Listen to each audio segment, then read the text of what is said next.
This Week in Fish and Wildlife, sponsored by your local Montana Toyota dealers. Thursday morning time once again for This Week in Fish and Wildlife. We are at the Region 3 headquarters this morning with Andrea Jones. Andrea, kind of a follow-up to a piece of information we had talked about a little while ago, looking at elk populations and brucellosis and that. Where are we with all of that? Well, we got our results back from the testing from those capture operations we did starting in February. And what we found was that we had one elk outside of the designated surveillance area in the Tendoys that came back testing positive for exposure to brucellosis. So that's a first. It's not, entirely shocking. It's very close to the border with the Madison, and that is where we also did some testing, and we found 6 seropositive or exposed to brucellosis animals there.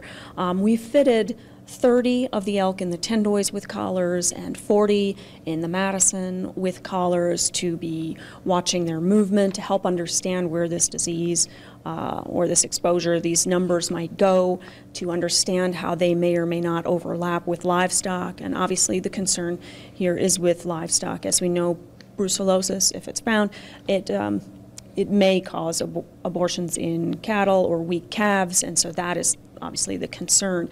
And producers in the DSA are required to perform certain testing for brucellosis. So it's a little bit, it's extra work, extra cost for those producers, so that line means a lot to folks. It sounds like this is the beginning of some more research. You mentioned collaring a total of 70 animals and that, so we're on the front end of some more research, I would think. This has been an ongoing study for years to understand brucellosis movement across Southwest Montana. We've been lucky to have the funding and the partnership with DOL to continue this work. So it's a matter of continued funding to keep understanding this. So it's hopefully not going to conclude, but yes, it will be something that we are obviously tracking the movement of these animals over the course of years. Perfect. Probably a good time to talk before we sign off this morning. Thawing is happening. We do have that situation out there. Probably a good time to pass along some reminders.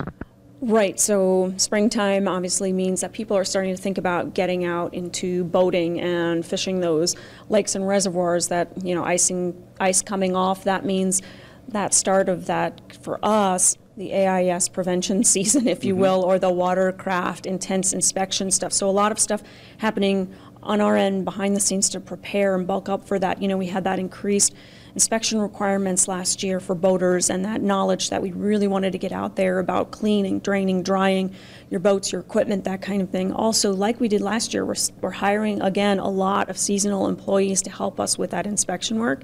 So if you're looking for seasonal work, that would start, April through maybe October.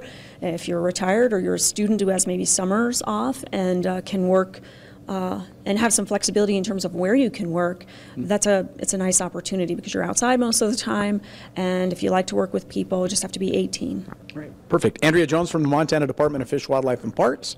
This Week in Fish and Wildlife was sponsored by Toyota. Let's go places.